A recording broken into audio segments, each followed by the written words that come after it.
South Africa's beloved renewable energy industry has hit a major pothole as Eskom is refusing to sign 37 PPAs, which are power purchase agreements. And what is the big stumbling block here, and why is Eskom not signing these PPAs, Brenda? What we're told by Eskom is that the renewables are unaffordable. That's one argument that is made. Another is that the grid is constrained and cannot cope with more additions of power. And a third is that in time, renewables will just be too expensive. We should be doing other things. And that's obviously not the case. Those are not. All of those can be refuted. And would you just like to speak a little bit about that? So, renewables unaffordable. In the last bid round, we saw prices averaging at 62 cents per kilowatt hour. Compared to new coal, we have over R1 per kilowatt hour, R1.17. With nuclear, best estimates, R1.30 per kilowatt hour.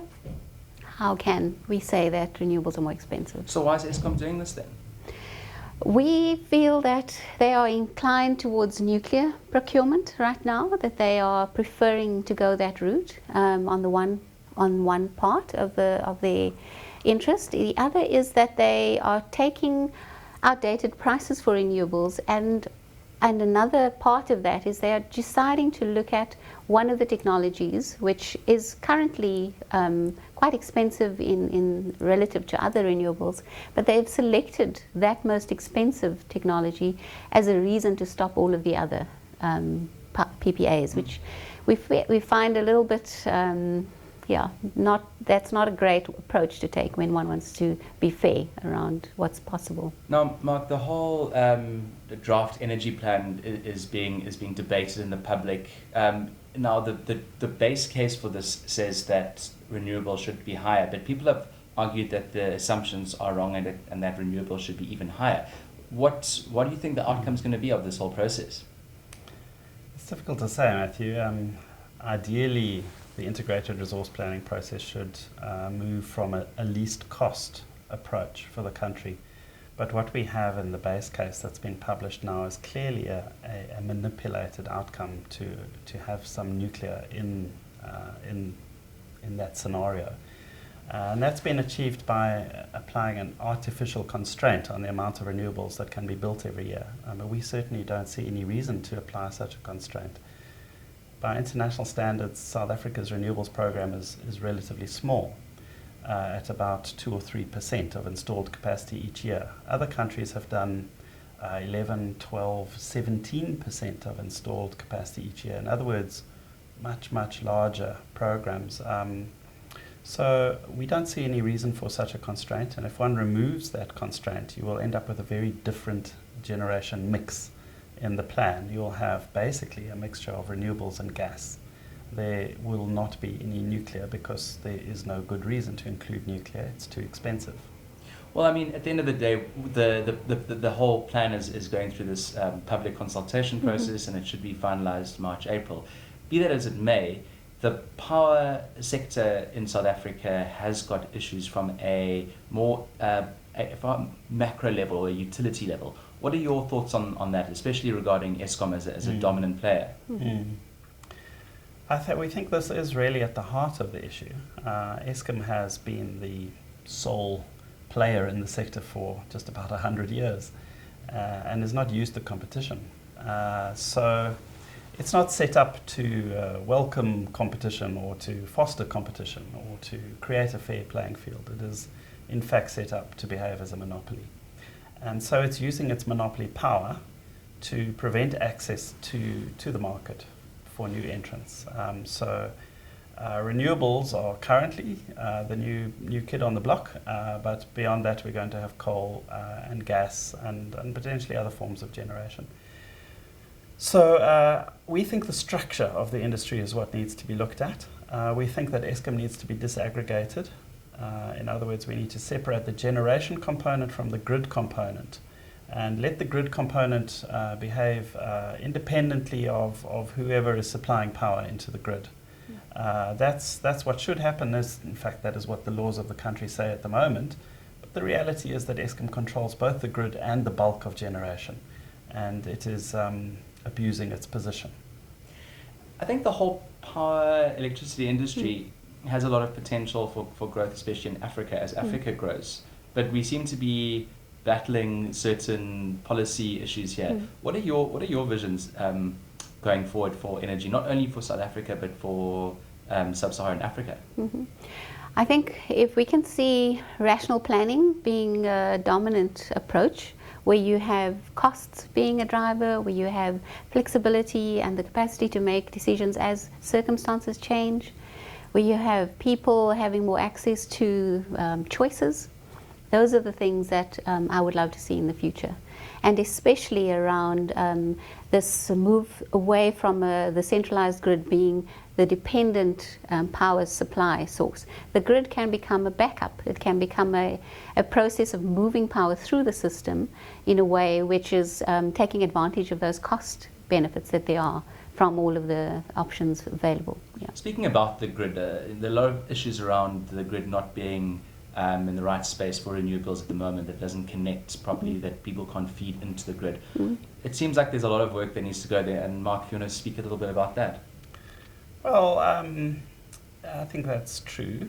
The Northern Cape, for instance, is where our best solar resources, and obviously there's not a lot of demand there, so there hasn't been a lot of grid built there in the past. But grid is a relatively inexpensive investment compared to generation itself. We can build grid wherever we need to in the country. We just have to have a plan that says this is where we're going to have generation in future and build the grid. There's plenty of space out there in the Karoo to build more transmission lines. And similarly for wind around the coast, we can extend the grid. Wherever we build new generation capacity, it won't be in Mpumalanga where coal has been in the past. It will be in a new place in the country. If it's nuclear on the coast, if it's gas on the coast, if it's wind on the coast, we will be building more grid. And this is why you need an independent grid operator that responds really to a rational set of plans for the future. Water is the next big issue. Electricity is an issue, and we're slowly getting there, but water is the next big issue. And a lot of nuclear proponents say that they can build these massive nuclear power stations at the sea and then desalinate the ocean and create lots of fresh water, and therefore create a secure water supply for South Africa. Does renewable energy also have a solution around this?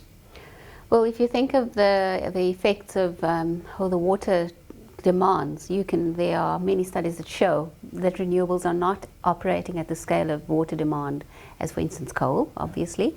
But there's no need to take that kind of approach where you have, why should we desalinate the oceans? Why, what is the point of doing that? Well, if the water runs out and there's a drought in the country, I mean, we might have water needs. We just need to use the water we have more efficiently. Yes. We currently put a lot of our fresh water resources up in the sky as evaporation to cool down coal plants.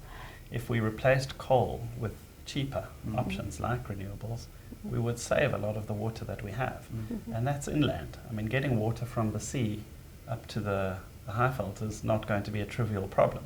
So let's use the water we have up there more efficiently and not just pump it up into the sky as steam. Yeah. Maintenance of our water, our entire system, is so poor. So if we can start with that, and then ensure that the water we use, as Mark says, the supply is used better. But all of there are so many dry technologies that you can use. It's not necessary to consider that. The IRP actually gives an illustrative example of the water effects and the emissions effects of different power choices. And you can see how that changes when renewables are dominant in the mix.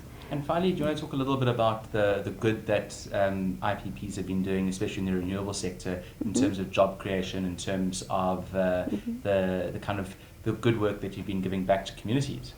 Yeah, so each the renewables program has a requirement for social economic development and local economic development, and so that component of the IPPs is just not present within other power supply programs like Medupi and Kusile, for instance.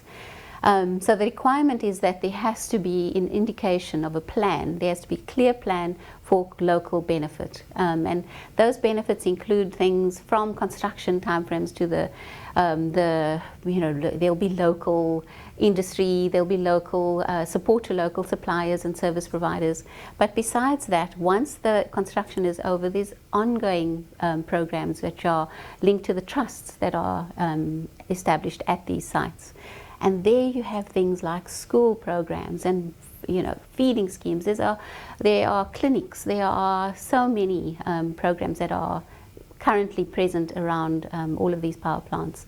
And there's, the IPP office has produced some of the data around this, which so you can see that as an independent source. But there are studies that have been done by WWF South Africa, showing illustrated examples of all of these benefits. The local economic benefits is even more interesting because you've got local manufacturing, wind turbine manufacturers, you've got plants that are being opened in Western Cape, Eastern Cape. These are places in Northern Cape, these are places that have all needed some economic development for some time.